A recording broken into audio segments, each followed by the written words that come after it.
Well, folks, it's here. The first E3 we had since 2019 is off to a start, and as per usual, I'm covering what stands out at me in the major conferences.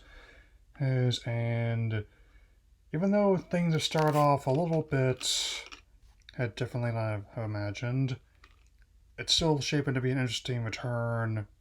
And maybe as more things become open and more people are immune, well, maybe a more traditional show and debate on life won't be back next year, but we'll see. So let's get this started. And moments with Ubisoft's conference.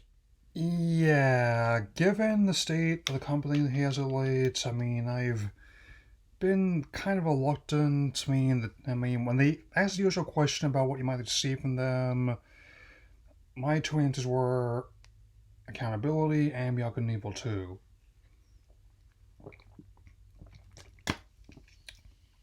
So far, both seem to be MIA, but even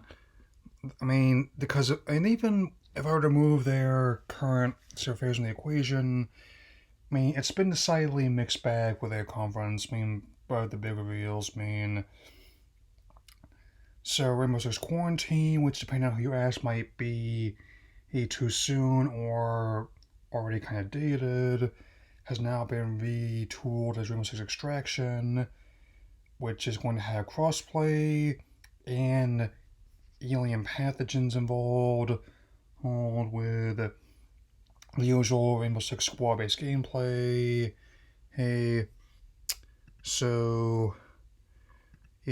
With Teenage Mutant Ninja Turtles. Look, not a big Brawlhalla fan, but as something of a TMNT fan, and I also have mixed feelings towards their handling of the license with sort of like the resale Turtles in Time, and specific case of fighting games. Smash Up was basically a waste of potential. All as like a Turtles version of Smash Brothers. And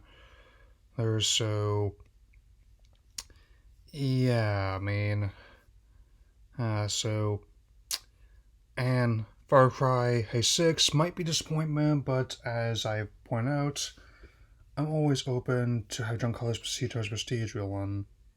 Yeah.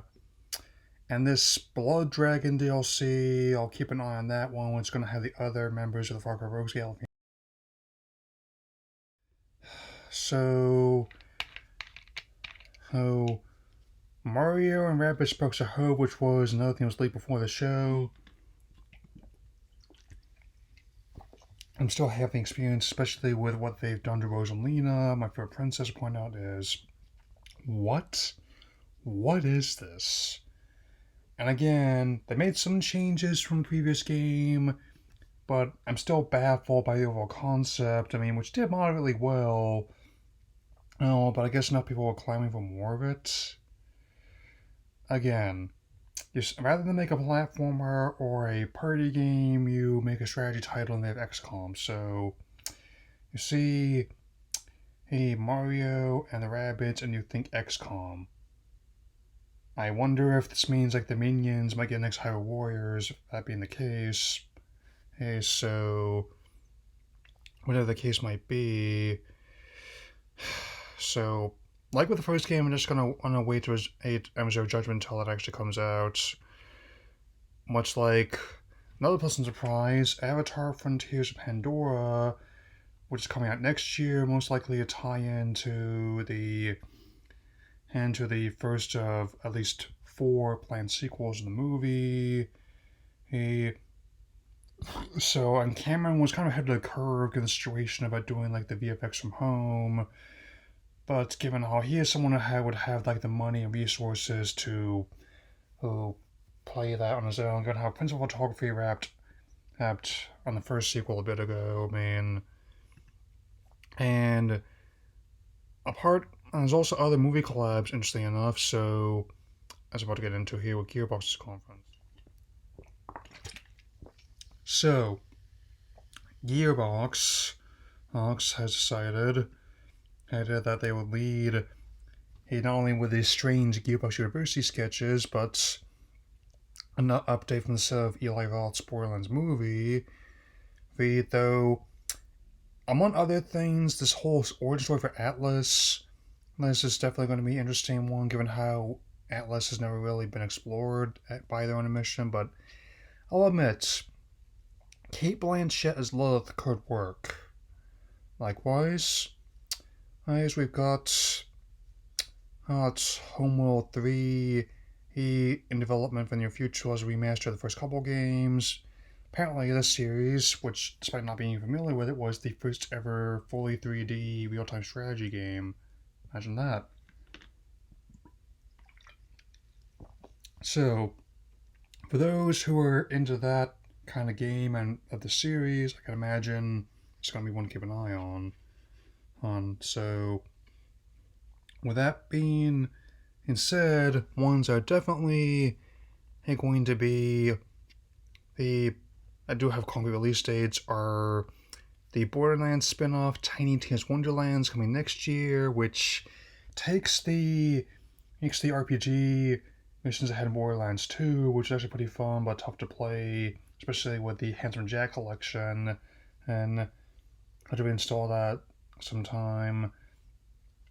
But definitely looking forward to seeing more of that.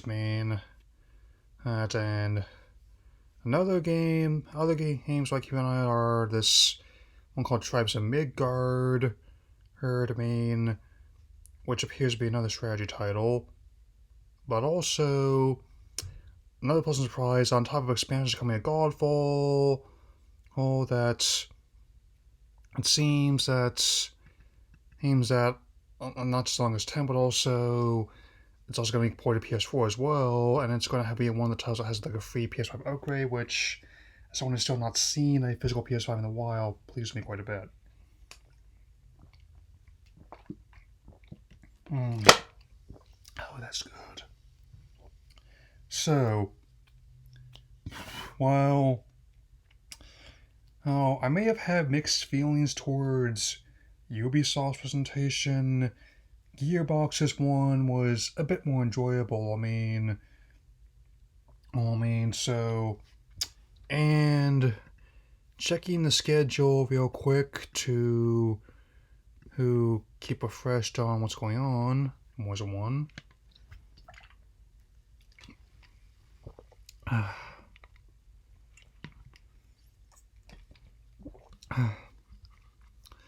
So, tomorrow is, of course, going to be the Microsoft and Bethesda conference, as well as one with Square-Enix, and also WB's lone one-on show being Back for Blood. I'll have to, even though, again, the Harry and the Hogwarts Legacy, Gotham Knights, and Suicide Squad games got delayed till next year. I am interested in Back for Blood, given how it's spiritual successor to Left 4 Dead, even by working by all the same people.